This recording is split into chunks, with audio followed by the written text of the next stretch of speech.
Assalamualaikum warahmatullahi wabarakatuh.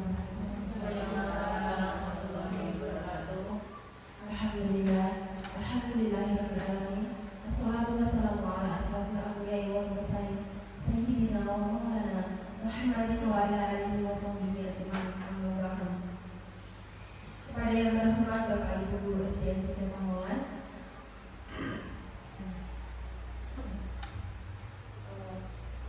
terima kasih atas waktunya untuk pada siang hari ini kita dapat berkumpul dalam acara diseminasi budaya positif modul 1-4 yang akan disampaikan oleh Ibu Angga Distianiro. Untuk susunan acaranya, yang pertama adalah pembukaan, yang kedua adalah sambutan, yang ketiga adalah penutup. Marilah kita buka acara pada siang hari ini dengan bacaan basmalah bersama-sama.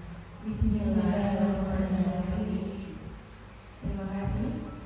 Kemudian acara yang kedua adalah sambutan yang akan disampaikan oleh Ibu Tri Ratnaningsih selaku guru senior di SDN 3 Pamulan. Kepada Ibu Tri Ratnaningsih saya persilakan.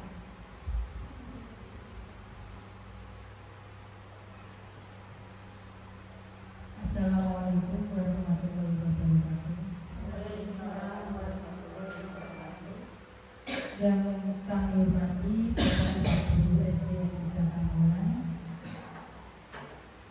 serta Ibu Distian Angga Distianiro SPG selaku PJP Angkatan 11. Alhamdulillahirobbilalamin. Bersyukur kita panjatkan kehadirat Allah Subhanahu wa Ta'ala yang telah melimpahkan rahmat serta hidayah kepada kita semua sehingga kita bisa berkumpul dalam ruangan yang sederhana ini. Terima kasih kepada Bu Distian yang telah menyampaikan diseminasi modul 1.4 tentang budaya positif dalam rangka praktik baik TGP Angkatan 11. Semoga acara ini nanti bisa berjalan dengan lancar dan sukses sampai di akhir kegiatan tersebut. Amin, amin, amin, ya Allah. Ya, terima kasih. Wassalamualaikum warahmatullahi wabarakatuh.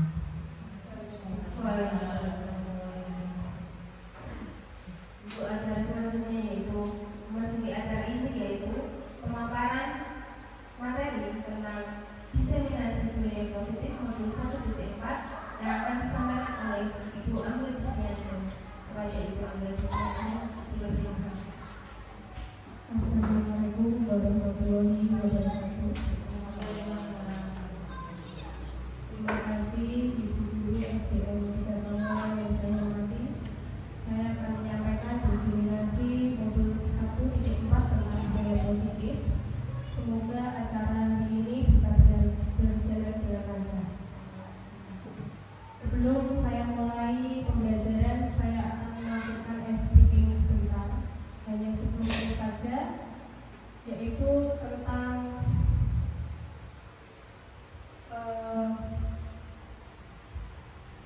menenangkan hati dan pikiran kita sejenak.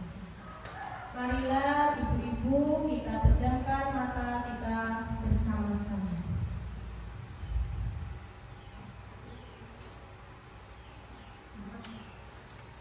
Mohon ibu-ibu harus tenang, pejamkan mata kita.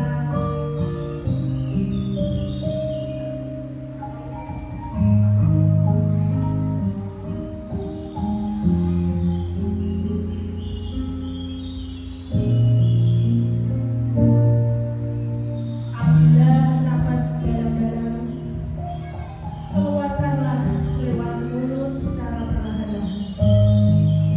Tenangkan hati dan pikiran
siang-siang ini masih mengantuk ya, karena ada lagi di tas. Baik, Bapak kita Ibu, tadi kan mengantuk. Sebelum mengantuk kita tambahkan gerakan biar tidak mengantuk ya. Mari kita melakukan bergerak badan kita supaya tidak mengantuk. Mohon berdiri ya.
Terima kasih. Mau lagi ya, kesannya nggak ngantuk. Siang-siang. Lompat ke depan, lompat ke belakang, tengok ke kiri, tengok ke kanan, berut ke depan, berut ke belakang, berputar-putar, ayo kita senang, olahraga membuat kita muda, badan sehat, melihat lebih senang, kuat kekal bersama jadi superstar, tidak malas pergi terlupakan. Jalan di tempat, tangan digenggam, mundur ke bawah, lihat ke atas, setiap pagi aku beroptimis, badanku sehat, aku bertenang, olahraga membuat kita muda, badan sehat, melihat lebih segar, kuat kekal bersama jadi superstar, masker kita Terima kasih sudah semangat ya sampai ngantuk. Berikutnya yang akan saya sampaikan yaitu konsep inti dari budaya positif. Yang pertama, perubahan paradigma belajar. Yang kedua, disiplin positif. Yang ketiga, kebutuhan dasar manusia. Yang keempat, motivasi perilaku manusia. Yang kelima, 5 posisi kontrol. Yang keenam, keyakinan kelas. Yang ketujuh, yaitu segitiga restitusi. Pembelajaran dengan paradigma baru seperti yang ada di profil pelajar Pancasila merupakan pembelajaran yang dirancang berdasarkan prinsip pembelajaran berdiferensiasi sehingga peserta didik belajar sesuai kebutuhannya berdasarkan tahap perkembangan untuk mewujudkan profil pelajar Pancasila yang kita sudah terapkan sehari-hari di sekolah kita.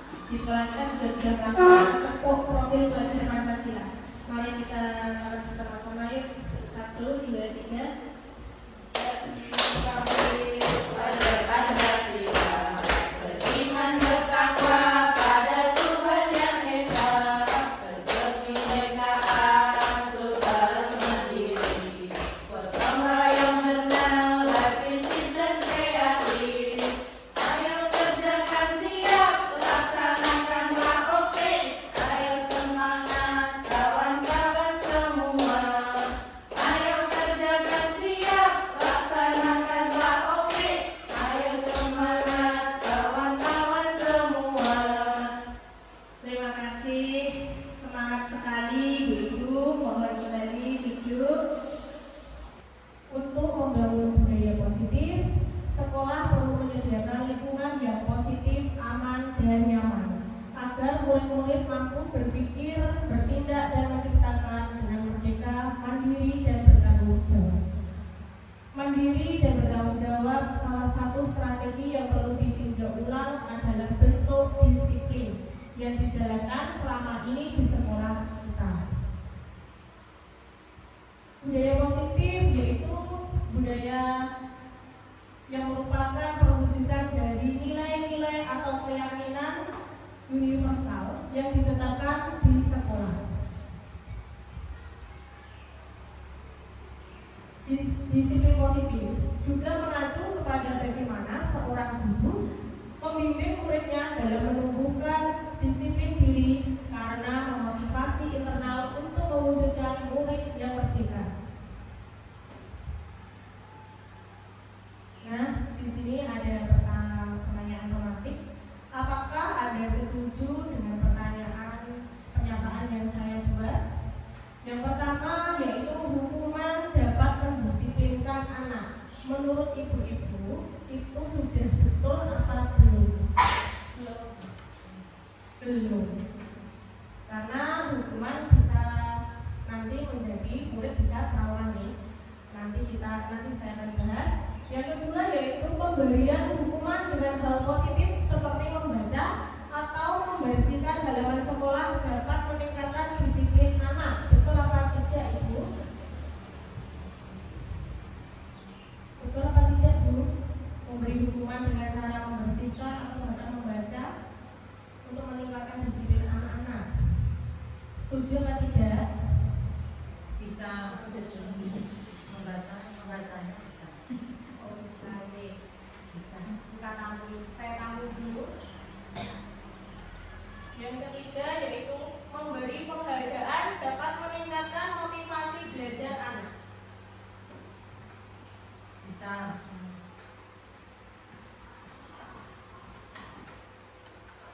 Bisa deh. Setuju. Nah, dalam topik eksplorasi konsep di LMS saya, disiplin positif dan nilai-nilai kebajikan universal, 2. Teori motivasi hukuman penghargaan restitusi, yang ketiga keyakinan kelas, yang keempat kebutuhan dasar manusia dan dunia berkualitas, yang kelima restitusi tentang 5 posisi kontrol, yang keenam restitusi segitiga restitusi.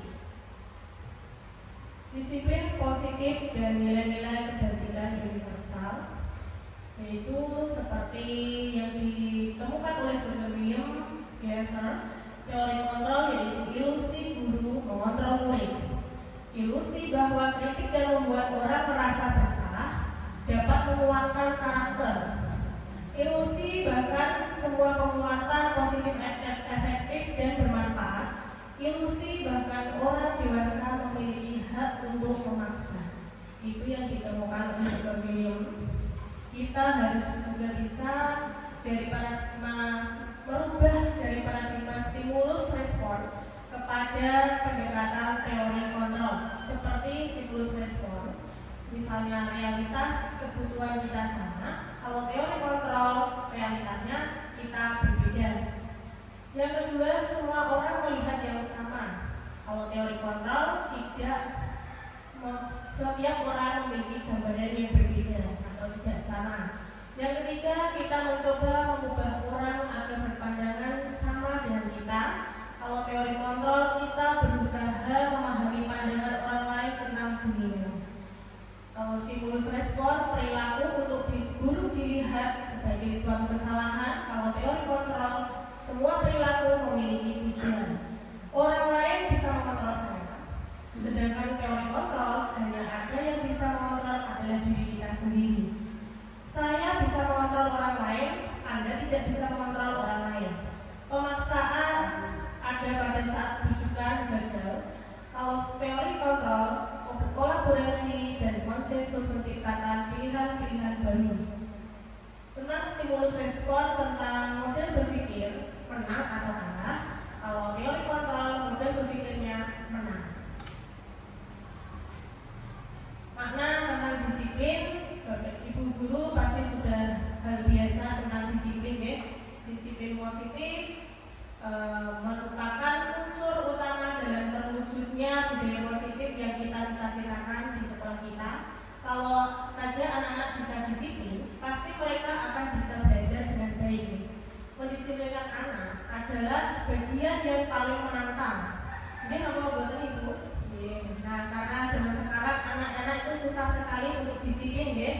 Dalam budaya ini, makna kata disiplin menjadi suatu yang dilakukan seseorang pada orang lain untuk mendapatkan kepatuhan.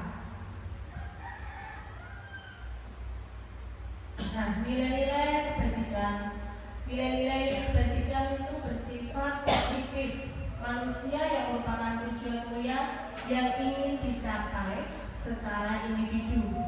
Nilai-nilai yang telah dijiwai dan diwujudkan melalui sebuah misi sekolah akan menjadi nilai-nilai kebajikan universal yang terwujud dalam profil pelajar Pancasila dan pemangku kepentingan saling mendukung, menghayati, dan menerapkan nilai-nilai kebajikan yang telah disepakati bersama supaya tercipta lingkungan yang positif.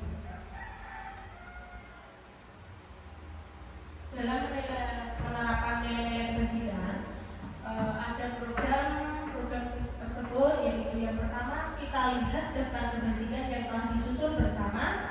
Yang kedua, menentukan nilai-nilai kebajikan yang ingin dijadikan perhatian dalam acuan pendapat dengan warga kelas atau sekolah. Yang ketiga, menyempurnakan beberapa hal daftar nilai-nilai kebajikan seperti yang akan dibahas kembali.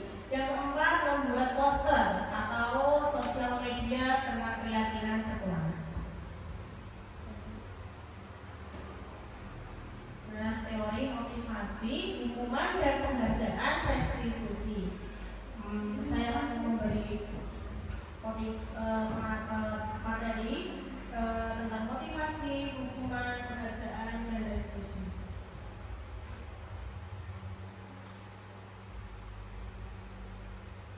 Seperti penemu di Gosen dalam bukunya Restructuring School Discipline menyatakan ada 3 motivasi tentang perilaku manusia. Yang pertama, untuk menghindari ketidaknyamanan atau hukuman. Yang kedua, untuk mendapatkan imbalan penghargaan dari orang lain.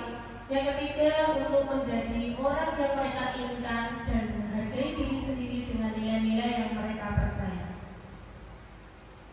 Untuk menghindari ketidaknyamanan atau hukuman adalah tingkat terendah dari motivasi perilaku manusia.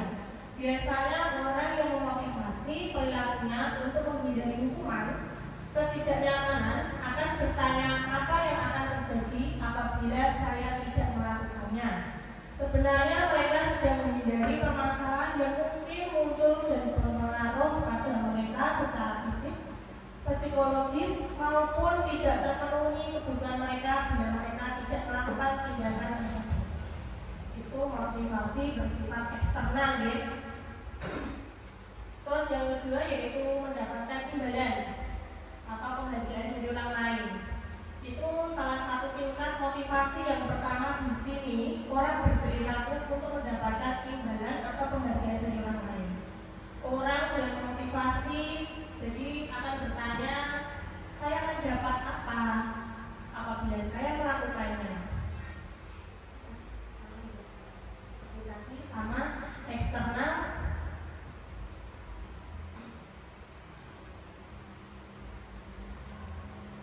Nah, ini yang untuk menjadi orang yang mereka inginkan dan menghargai diri sendiri, nilai-nilai yang mereka percaya. Orang dengan motivasi tidak akan bertanya, akan menjadi orang yang seperti apabila saya melakukannya. Mereka melakukan sesuatu karena nilai-nilai mereka yang yakini dan dihargai, dan mereka melakukan karena mereka ingin menjadi orang yang melakukan nilai-nilai mereka yang yakini tersebut. Ini adalah motivasi seperti eksternal tadi, ya. Yang kedua yaitu hukuman. Hukuman itu bersifat tidak terencana atau secara tiba-tiba. Anak atau murid tidak tahu apa yang akan terjadi dan tidak dilibatkan. Hukuman bersifat satu arah. Dari pihak guru yang memberikan dari murid hanya mereka suatu hukuman tanpa melalui suatu kesepakatan atau pengarahan dari pihak guru baik sebelum atau sesudah. Hukuman yang diberikan bisa berupa fisik maupun psikis. Murid anak disakiti bahkan atau berupa kata-kata atau perbuatan. seperti zaman dulu kita ya Ibu, kalau kita bersalah kita dihukum, kita diciwi, dicewek, itu seperti hukuman yang tidak sengaja atau secara tiba-tiba refleks dengan emosi Bapak Ibu guru karena kesalahan kita yang tidak disengaja juga. Nah, ini konsekuensinya. Disiplin dalam bentuk konsekuensi sudah terencana atau sudah disepakati, sudah dibahas ataupun disetujui oleh murid dan guru. Umumnya bentuknya konsekuensi dibuat oleh pihak guru atau sekolah, dan murid-murid sudah mengetahui sebelumnya konsekuensi yang akan diterima. Pada konsekuensi ini, murid tetap dibuat tidak nyaman dalam jangka waktu pendek. Sedangkan berdasarkan suatu data yang umumnya dapat diukur, peraturan dan konsekuensi yang mengikuti ini sudah diketahui sebelumnya oleh murid, sehingga guru di sini senantiasa hanya memonitor murid. Nah, ini ada perbedaan hukuman dan konsekuensi. Kalau hukuman, suatu yang menyakitkan harus terjadi, seperti tadi yang tidak sengaja tiba-tiba memukul, bahkan berkata yang sangat menyakitkan. Kalau konsekuensi, sesuatu harus terjadi. Hukuman membuat anak sakit fisik maupun hatinya dalam jangka waktu yang lama. Kalau konsekuensi membuat anak merasa tidak nyaman dalam jangka waktu pendek. Anak membenci disiplin. Kalau konsekuensi, anak menghargai disiplin. Hukuman menjadi paksaan dan mendorong anak menyakiti diri sendiri. Kalau konsekuensi, stimulus tanggapan mendorong anak agar mudah menyesuaikan diri. Konsep diri yang buruk, bahkan konsep diri yang baik di konsekuensi. Di hukuman, anak belajar untuk menyembunyikan kesalahan karena takut karena dari hukuman tadi ya. Terus konsekuensi, anak belajar untuk mematuhi peraturan. Hukuman, marah, rasa bersalah, dipermalukan, merasa tidak dihargai. Kalau konsekuensi, kehilangan hak, dibuat tidak nyaman, diasingkan untuk sementara.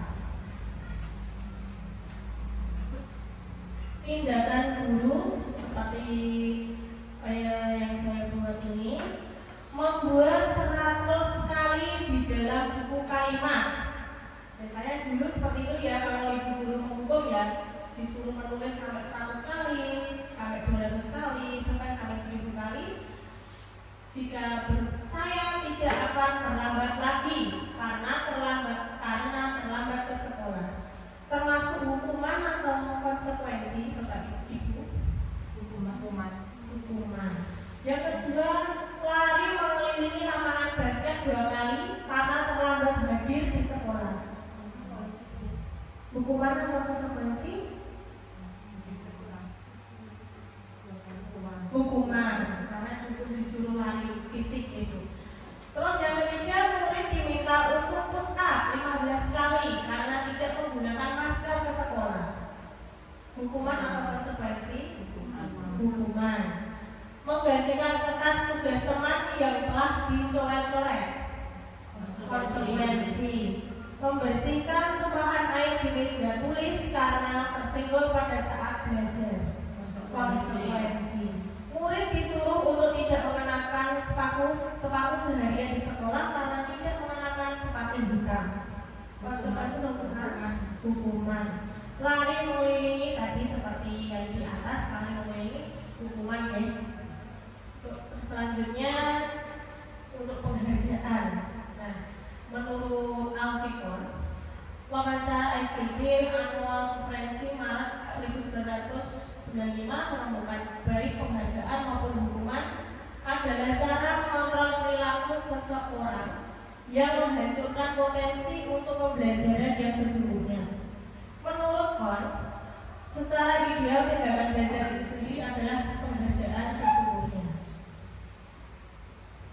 Tapi menurut Kon, kalau ini dihukum oleh penghargaan efektif jika kita menginginkan seseorang melakukan sesuatu yang kita inginkan dalam jangka waktu pendek. Jika kita menggunakan penghargaan lagi dan lagi, maka orang tersebut akan bergantung penghargaan yang diberikan serta kehilangan motivasi dalam dirinya. 3. Jika kita mendapatkan penghargaan untuk melakukan sesuatu yang baik, maka selain kita senantiasa berharap mendapatkan penghargaan tersebut, kita pun menjadi lebih menyadari tindakan baik yang kita lakukan. Penghargaan tidak efektif.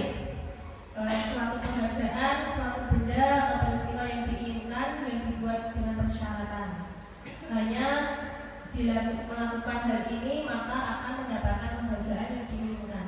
Jika saya mengharapkan suatu penghargaan dan tidak mendapatkan, maka saya akan kecewa, bahkan berkecil hati. Jika kita memberikan seseorang suatu penghargaan untuk melakukan sesuatu, maka kita harus terus-menerus memberikan penghargaan jika kita tidak inginkan. Seperti berharap ibu, misalnya kita membantu seseorang mengharapkan penghargaan, bahkan seterusnya kita akan diharapkan seperti itu terus. Penghargaan juga bisa merusak hubungan.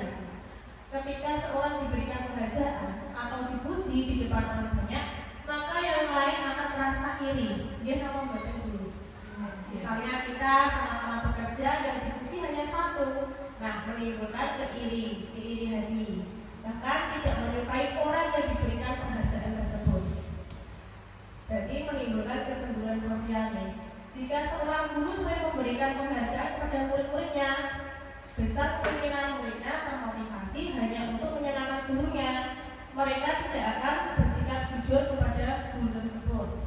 Penghargaan menciptakan persaingan di dalam kelas. Persaingan menciptakan kecemasan juga kepada murid-murid kita yang takut nanti kalau tidak bisa mendapatkan nilai yang baik, cemas. Nanti kalau nggak dapat ujian dari guru gimana? Nah, ini yang dirasakan anak-anak jika ada penghargaan. Penghargaan menurut kualitas. Seperti ini saat mereka sedang belajar menuliskan sebuah artikel tentang judul berita utama. Seiring berjalannya waktu, mahasiswa atau siswa semakin mampu bekerja dengan cepat. Kemudian ada beberapa mahasiswa dibayar untuk setiap judul berita utama yang mereka mampu hasilkan. Seperti membayar kalau dikasih tugas, membayar anak yang lebih pintar, kayak gitu nih. Terus diberi imbalan, kayak gitu. Itu bisa menurunkan kualitas. Berikutnya yaitu penghargaan juga mematikan kreativitas.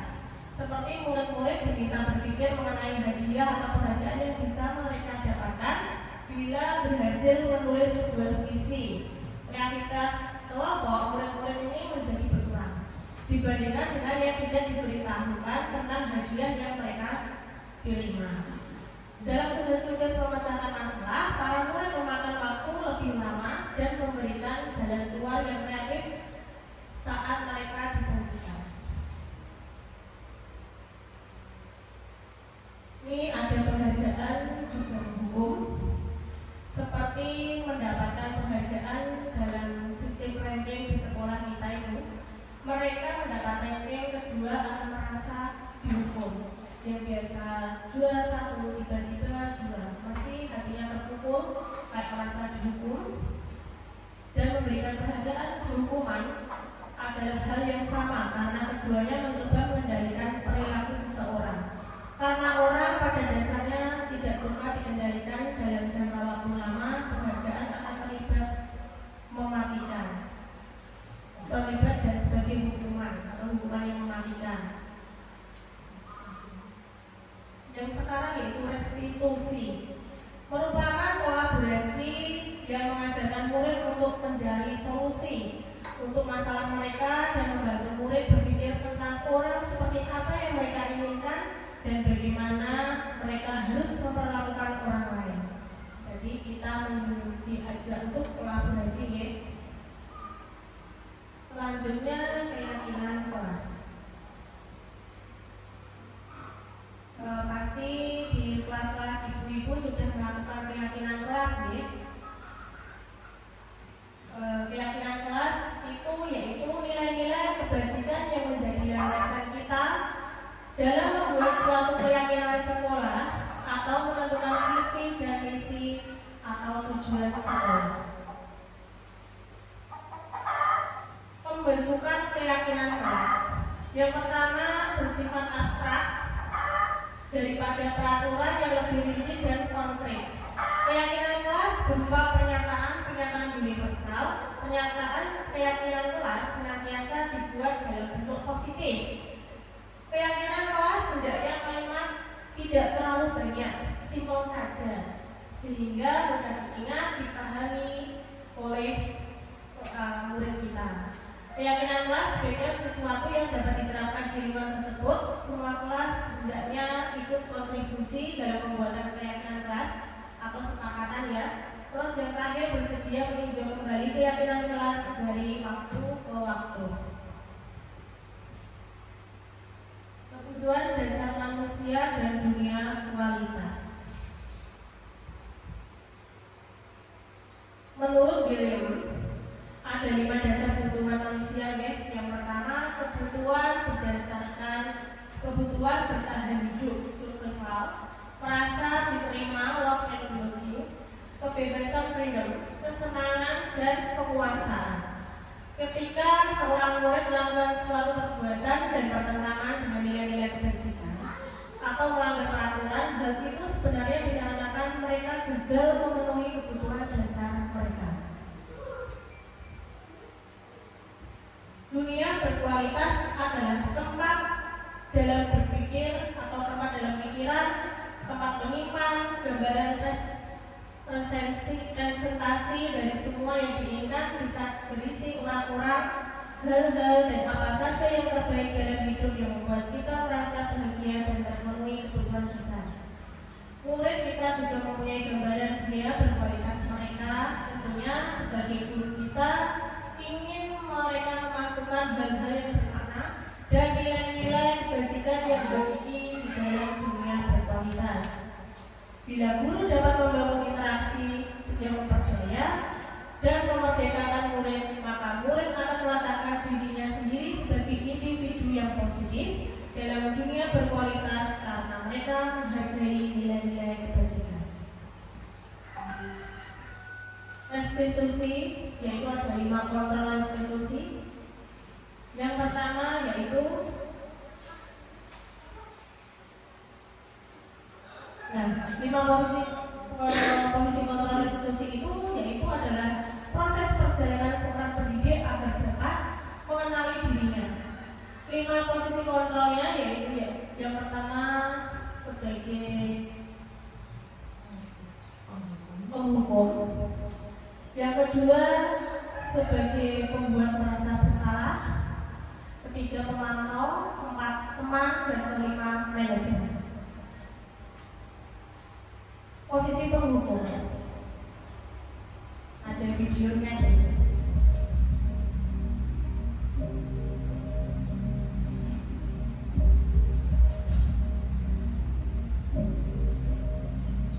Naren, sini kamu. Selamat pagi, Bu. Selalu terlambat. Kamu deh pasti terlambat. Maaf, Bu. Saya Apa? Apa coba? Alasan kamu apa lagi? Kapan sih kamu tidak terlambat? Malas sekali ya kamu jadi anak. saya Dasar pemalas. Gak kapok-kapok sih kamu. Sudah berapa kali terlambat? Sana, kamu keliling lapangan basket 2 kali. kenapa saya harus ke lapangan basket, Bu? Kenapa? Kamu melawan ibu. Berani-beraninya jawab. Sudah terlambat, masih berani jawab pula. Sekarang, keliling lapangan basket 5 kali sekalian. Biar kapok. Cepat. Pergi sana ke lapangan basket.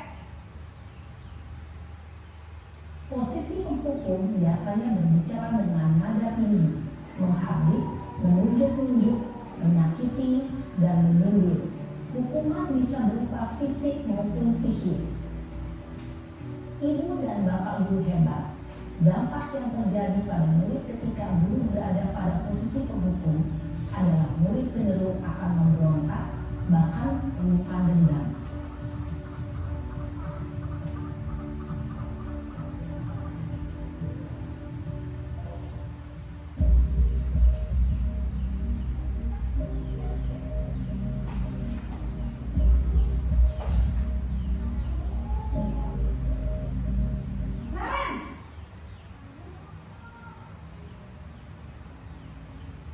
Selamat pagi, Bu. Naren, kamu kenapa terlambat lagi, nak?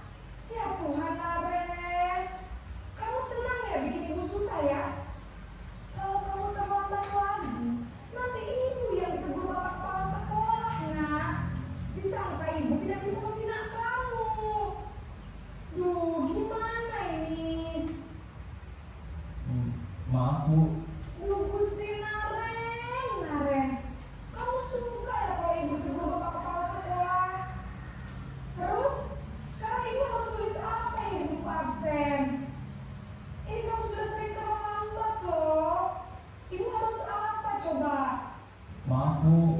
Maaf sekali. Ya sudah, lain kali jangan bikin ibu susah lagi ya nak ya. Ibu tidak akan kuat lagi kalau kamu begini terus. Bisa jantungan kalau ibu tegur bapak kepala sekolah. Sana cepat kelas. Maaf ya, Bu. Maaf sekali. Posisi pembuat rasa bersalah berbicara dengan nada tenang, cenderung lembut. Namun kata-kata yang diutarakan membuat murid merasa menjadi orang yang gagal, memandang buruk dirinya sendiri, merasa tidak berharga, dan tidak sanggup membahagiakan orang lain. Ketika guru mengambil posisi pembuat rasa bersalah, murid akan menganggap dirinya yang bersalah dan ia akan menyimpan emosi negatif tersebut di dalam dirinya.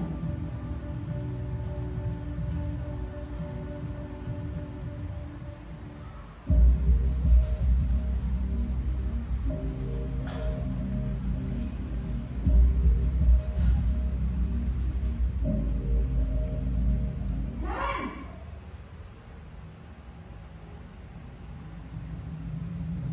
Selamat pagi, Bu.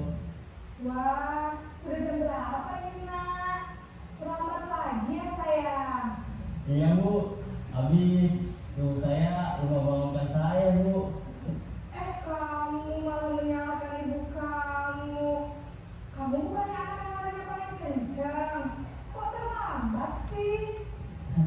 Iya, Bu. Saya memang terlambat bangun tadi. Jadi, biarpun saya lari kencang, tetap gak kekejar, Bu. Ya sudah sana. Nanti lain kali larinya lebih kencang lagi ya. Biar gak terlambat lagi. Bikin seneng ibu. Demi ibu. Bisa kan? Bisa lah, Bu. Ya sudah sana masuk kelas. Ibu beresin urusan absen kamu. Kamu ini ada-ada saja. Dalam posisi teman, guru berbicara dengan nada suara ramah, akrab, cenderung bersenda gurau untuk menjaga suasana tetap santai. Murid akan merasa senang, aman, dan akrab dengan guru. Identitas yang tercipta adalah identitas sukses atau berhasil. Namun, perlu diingat, karena ini masih dorongan eksternal, maka ada faktor ketergantungan dari murid kepada orang tertentu. Di sini guru absennya, sehingga di lain waktu murid bisa berperilaku baik, namun hanya kepada orang-orang tertentu saja.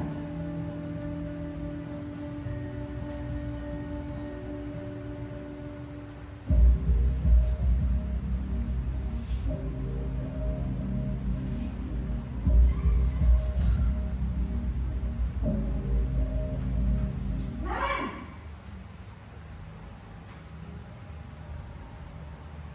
Selamat pagi, Bu. Naren, apa peraturan sekolah kita tentang jam berapa kita harus masuk sekolah, nak? Kita harus di sekolah jam 7, Bu. Iya betul, sekarang sudah jam 7.20. Naren sudah tahu konsekuensinya jika terlambat hadir. Paham, Bu. Saya harus tinggal kelas pas jam istirahat selama 20 menit. Iya benar, konsekuensinya demikian. Jadi nanti jam 9.30 pas istirahat, kamu harus tinggal di kelas, kerjakan tugas tambahan untuk ketertinggalan kamu, ya? Baik, Bu. Posisi pemantau mengandalkan penghitungan atau data untuk mengontrol murid. Guru mengarahkan murid berdasarkan peraturan dan konsekuensi. Seorang pemantau menunjukkan bahasa tubuh dan ekspresi wajah yang datar dan cenderung formal.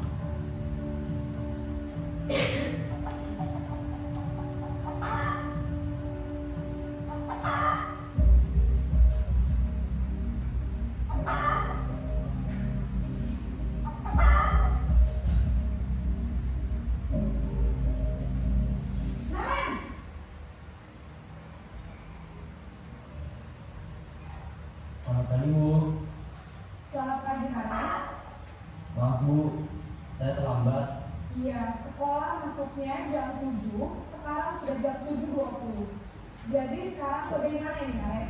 Maaf Bu, saya lupa setel alarm saya semalam. Baiklah, menurut kamu, keyakinan sekolah yang mana yang perlu kamu tingkatkan?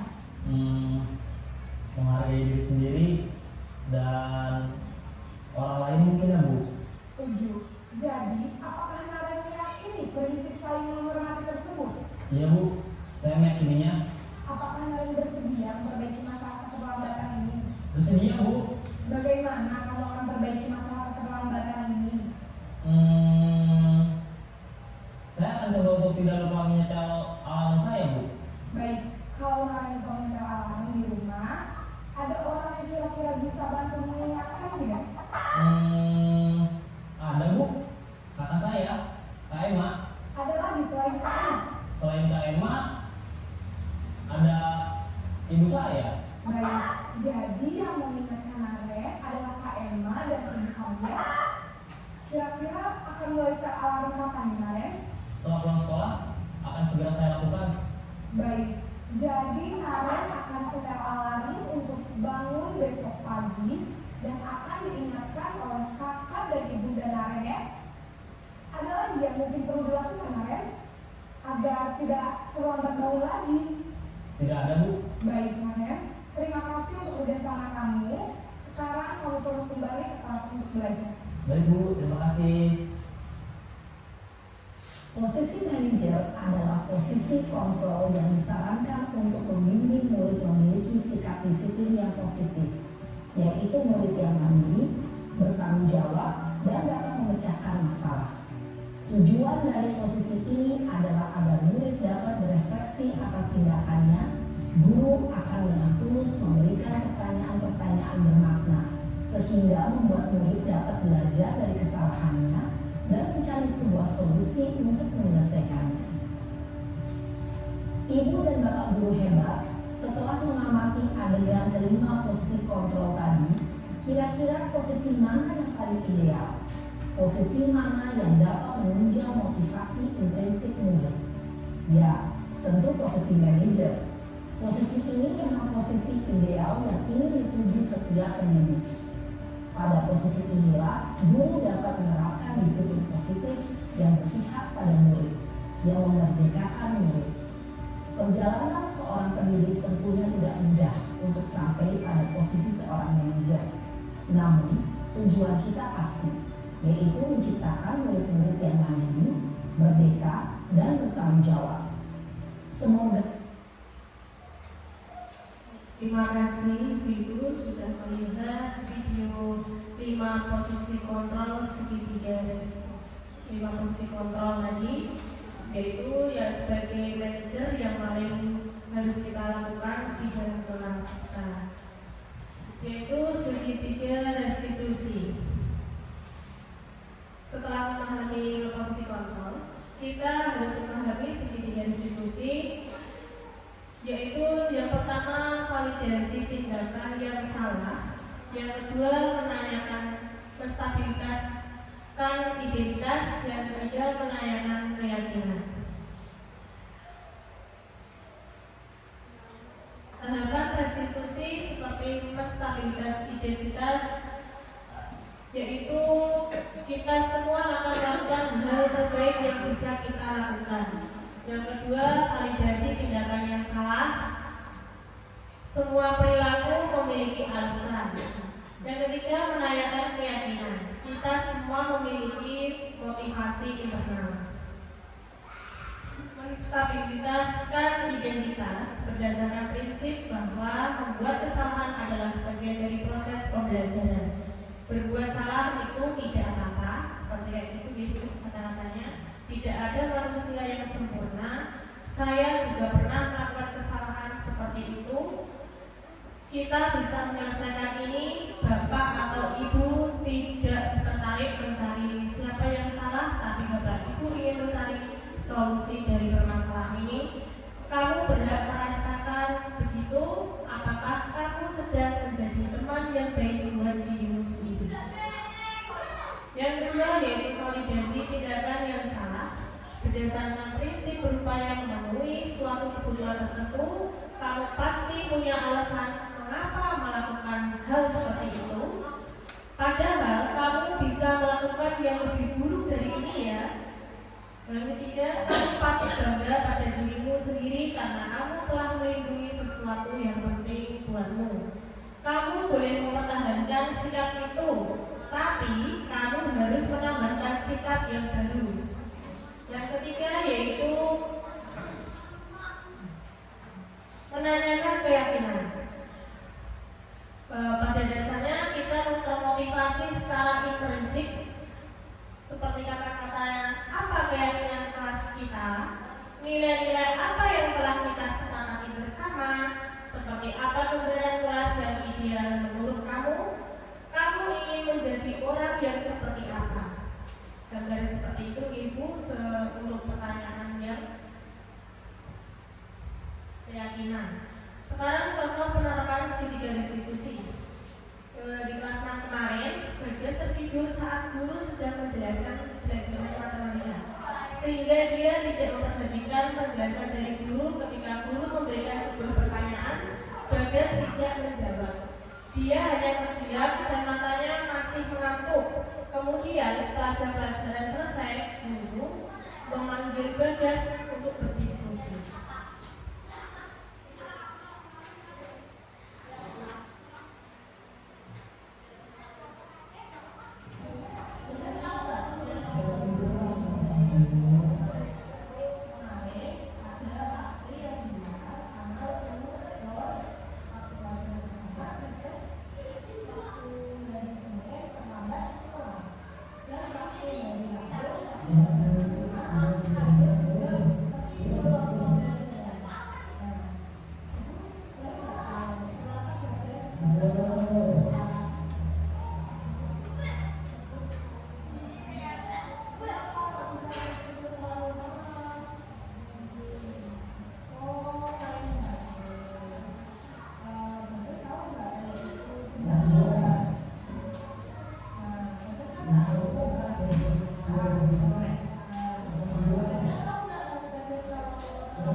kelas, bahkan pernah terlambat ke sekolah. Akibatnya tadi Bagas sering main HP hingga larut malam.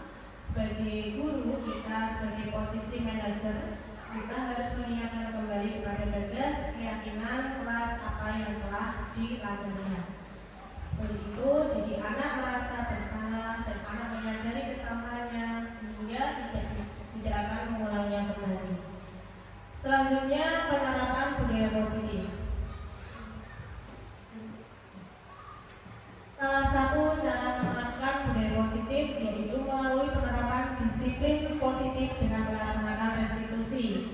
Tujuan akhir dari 5 posisi kontrol seorang guru adalah pencapaian posisi manajer, di mana posisi inilah murid adalah menjadikan pribadi yang mandiri, merdeka, dan bertanggung jawab atas segala perilaku dan sikapnya yang pada akhirnya dapat menciptakan lingkungan yang positif, aman, dan nyaman. Mengimplementasikan budaya positif, memberikan contoh atau teladan kepada peserta didik kita untuk datang tepat waktu, menerapkan budaya 5S, senyum, salam, sapa, sopan, dan santun, pembiasaan doa Asmaul Husna sebelum kegiatan belajar mengajar dimulai, mengerjakan apa yang sudah menjadi tugas kita dengan tepat waktu dan bertanggung jawab, memberikan motivasi kepada peserta didik, memberikan penguatan positif, membuat keyakinan kelas, dan mempraktikkan segitiga restitusi. Mengimplementasikan budaya positif yang sudah kita laksanakan di sekolah kita di pembiasaan di pagi hari 15 menit sebelum masuk. Yang pertama sub yaitu sebelum upacara, yang kedua Rasegar Selasa Asmaul Husna, yang ketiga Ramen Rabu mengaji, yang keempat membaca visi misi dan literasi yang disingkat apa itu? Semangka Manis Manum. Yang ke hari Jumat yaitu jus ceria Jumat sehat dan ceria. Yang ke hari Sabtu kita melaksanakan nasi sambal padang, yaitu Sabtu lantunan tembang dolangan.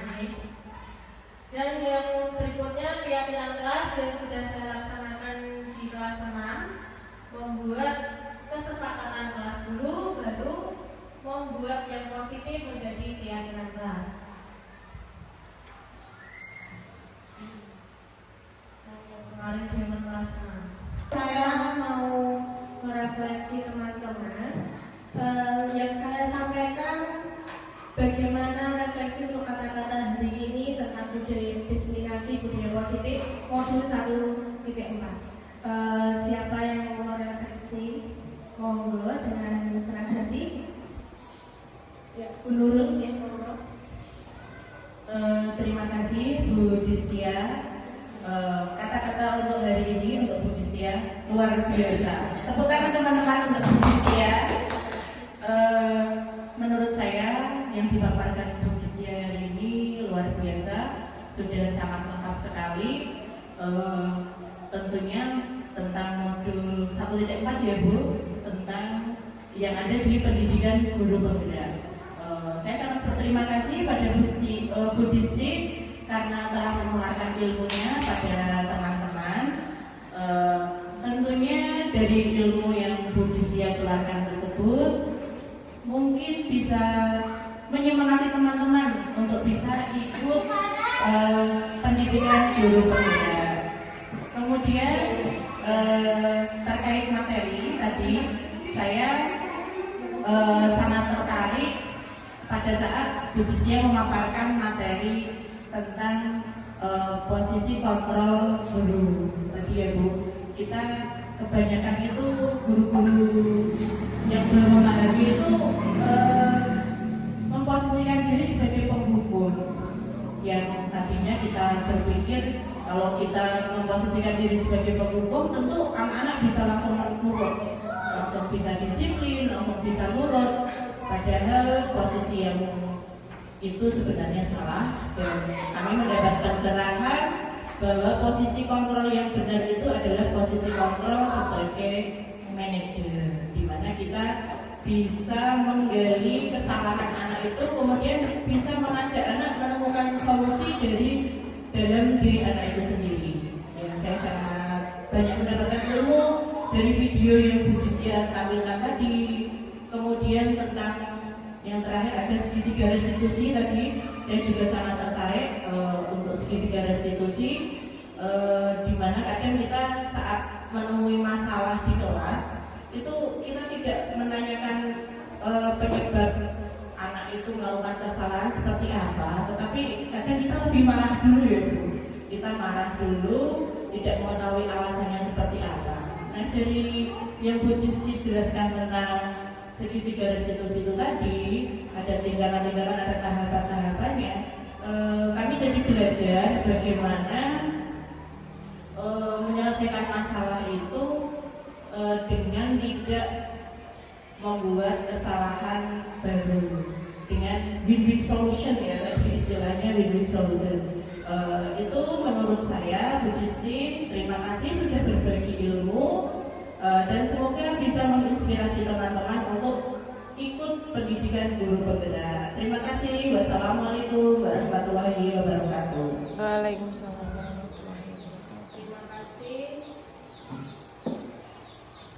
Terima kasih Bu Guru, luar biasa.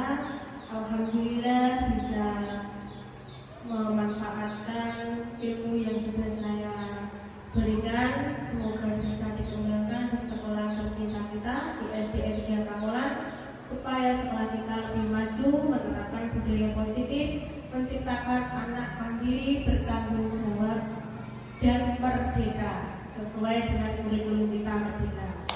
Terima kasih. Terima kasih atas waktunya Ibu Guru yang sudah memberi kesempatan saya untuk mengimplementasikan dan memaparkan tentang diseminasi budaya positif. Semoga yang saya sampaikan bisa bermanfaat dan bisa dikembangkan di sekolahan ini. Saya kembalikan ke Bu Nur.